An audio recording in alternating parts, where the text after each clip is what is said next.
Welcome into Falcons Today. We are going to recap the 27-26 loss against the Saints from Atlanta. That's a bummer. Let's just get that out in the open.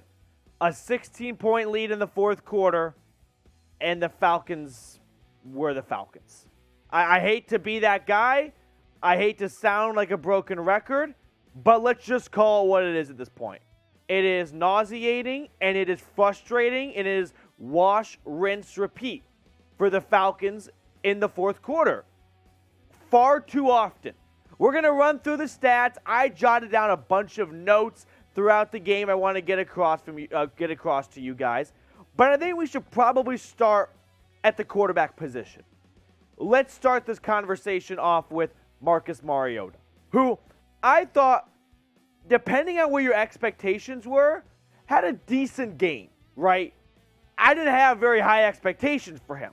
And so that's why I say the word decent. 20 for 33, threw for 215 yards, 72 rushing yards, including a rushing touchdown.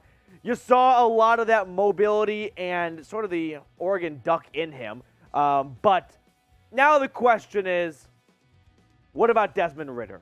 Because if Mariota isn't going to be leaps and bounds ahead of a rookie, why not see what Ridder can offer, right? It's not like Mariota is going to start rattling off win after win here. Now, this should have been a win.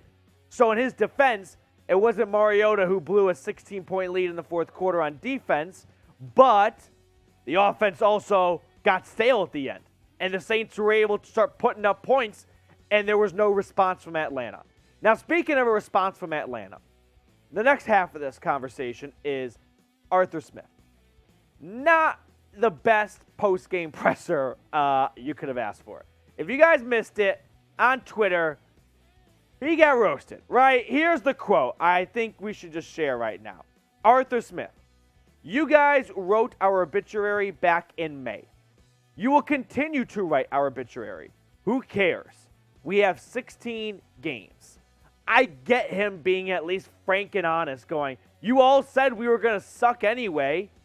We don't care what you think. We're going to keep grinding, which is a nice breath of honesty, honestly. But at the same note, just not what you really want to hear, right? You'd rather hear Arthur Smith give out more of a rallying cry other than, well, let's just be frankly honest here and say, even in May, you all said we were going to suck, and we ended up losing today anyway. But with that in mind, let me pose this question to you. What grade would you give the Falcons' performance today? You can't go A or F, right? You definitely can't go A for the big L in the column. But it's not an F because this Falcons team scored 26 points. The defense finally showed a pass rush, something we never saw last year. So that was a nice, change of pace. I think I'd go C-. I don't think it's a D because at least there were some good takeaways from this game, right?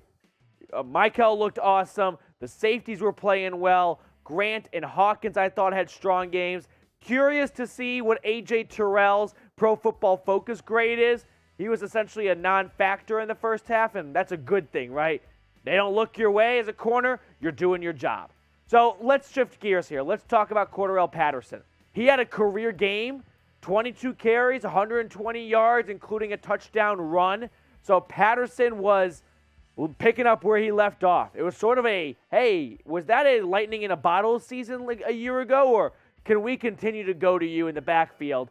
And that was good to see. Also tallied 3 receptions. Now, let's get to the biggest guy in terms of who we're all watching for. The rookie Drake London, right? Hopefully the next Roddy White, Julio Jones, and can be a nice partner for Calvin Ridley when he returns.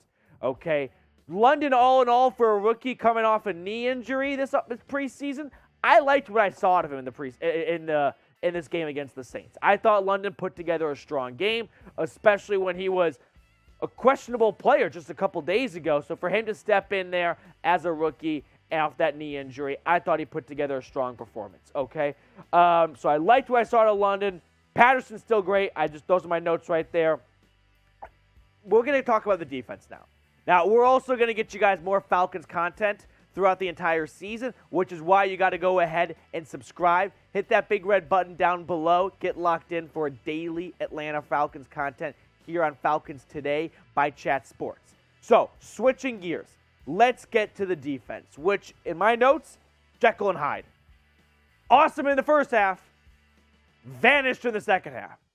I mean, Jameis Winston had 25 yards in the first half, under 50. And then he looked like Jameis in the fourth quarter, except there were no interceptions. He didn't throw 5 interceptions. So there were some goodish takeaways. At the end of the day, if you're down on this team, and if I told you before the game the Falcons are going to score 26 points and lose by 1, probably wouldn't be too upset with that result. Now, when the defense blows a 16-point lead in the fourth quarter, you look at the glass a different way, right? Grady Jarrett, he had 5 tackles, 1.5 sacks. He was wreaking havoc on the interior defensive line. And then we move back in the secondary. Like I said, A.J. Terrell is a player. I'm curious to see what his Pro Football Focus grade was. Just wasn't targeted a whole ton early on in the game, so we'll see how he did. But, yeah, he didn't allow a target in the first half. But at the end of the game, wasn't a great showing from Terrell. So, curious to see what the nerds at PFF think here. Jalen Hawkins, he finished the game with 6 tackles and a PBU as well. So, I think this Falcons secondary, this Falcons defense in the first half was good. It was surprising. It was a little bit of, all right, no one say anything. Do they know that they're playing really well? I don't want to ruin this moment for them because this is surprising going up against a Saints offense with Michael Thomas, Landry, Winston, Kamara. And unfortunately, they rose to the occasion in the fourth quarter.